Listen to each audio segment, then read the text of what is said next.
Thanks, Paul. The Panthers made winning look easy last season. 13 straight wins at home. That includes 2 playoff victories at Bank of America Stadium, and they're getting ready to do it again this Sunday. Practice was actually moved up an hour earlier with the thought that there would be less traffic on the roads and everyone would have an easier time getting to the stadium. But once the team got here, coach says they hit the practice field with energy and focus. Friday night, very busy in Uptown, lots of traffic, parking. You know, you want to get here early, that's for sure. Kevin Kisner out of the University of Georgia posted a 67 for the second day in a row. He's 8 under for the tournament and will likely be the leader going into the weekend. That's where we find the Kings Mountain Mountaineers, but it's the strength of one of their coaches that matters most now in a new fight against cancer. You're going to teach me that? Yep. Okay.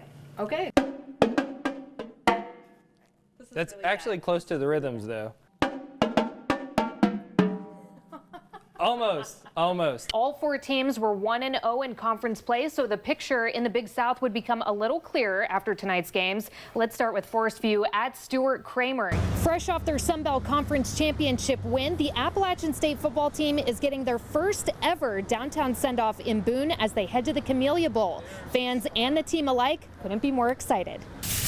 The pom-poms are out, coffees in hand, as fans enjoy a cold morning in downtown Boone to send the football team off to another Camellia Bowl. We love it. We went to the Camellia Bowl last year, and we had a blast. Annie Jones and her family couldn't make the trip to Alabama this year, but as an App State alum, she wouldn't miss this for anything. We go to every home game, and our boys grew up loving it and watching it, and they go to all the games. The team says the send-off builds excitement for them as well, especially for senior defensive lineman Tyson Fernandez. Oh yeah, definitely. This is my last ever college game, so I'm very, very excited. And energy from the fans helps fuel their focus. This is going to be a challenging aspect when, just them passing the ball. Having that tempo offense coming, fast at us, but we're a good defense, and we've played with that, throughout the whole season. We love it. We can't get enough of Appalachian. We love the football team, the football program, and just the school in general. The team is flying to Montgomery, Alabama tonight in preparation to face off against Toledo this Saturday. For the Raycom Media News Network, I'm Sarah Pisciuneri. Now that the high school football season is over, teams are in one of 2 positions. They're reveling in the victory of a state championship, or they're looking back on their efforts this season, planning to come back stronger next year. That's where we find the Kings Mountain Mountaineers, but it's the strength of one of their coaches that matters most now in a new fight against cancer. It's quiet now inside John Gamble Stadium at Kings Mountain High School. The stands are empty, the field clear, but a new battle is already brewing.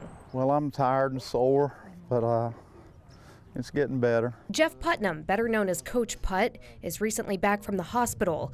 A surgery to remove a tumor on his kidney was unsuccessful because the cancer has spread. It's an emotional struggle. A person doesn't get cancer. Family and friends and everybody gets cancer. We had really good expectations on the surgery. We thought it was going to go a lot better than what it did. One of those friends is Mike Harris, also a coach at Kings Mountain. He says when Putnam's wife Sharon created a GoFundMe page, he wanted to help get the word out. I said, I think if she's asking for help, they probably need it because that's not like them. Putnam and his wife have been staples in the Kings Mountain community for more than 30 years. Both Kings Mountain graduates, Sharon coached cheerleading, Jeff coaching his 2 sons through the program, as well as countless others. Even when he's not felt too well, he's come out here and he's come to practice and been at the games and coached as hard as I remember him coaching. Kings Mountain head football coach Greg Lloyd says Putnam has always had a major impact on his players. His players take on his personality. They're usually the toughest guys on the team. Shirts with the hashtag Coach Putstrong are being sold to help relieve the financial burden cancer brings. Putnam has already battled cancer with his wife, who beat an aggressive form of breast cancer.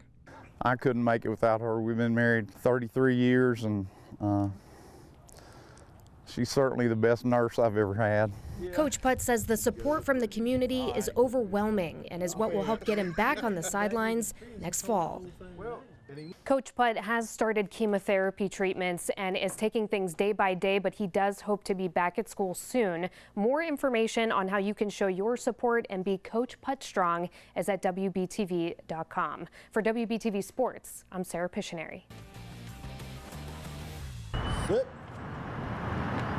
In just a few short weeks, JCSU grad Shermaine Williams will be packing her bags for Rio.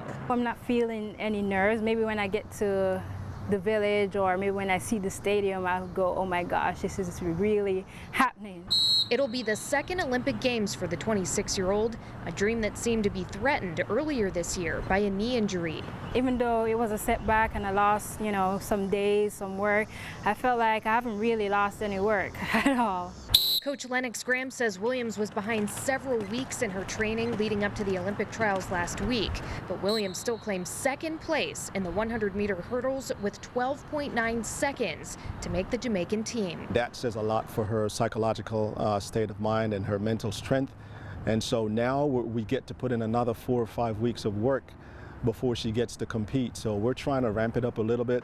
And it helps when you can train with the reigning world champion in the same event.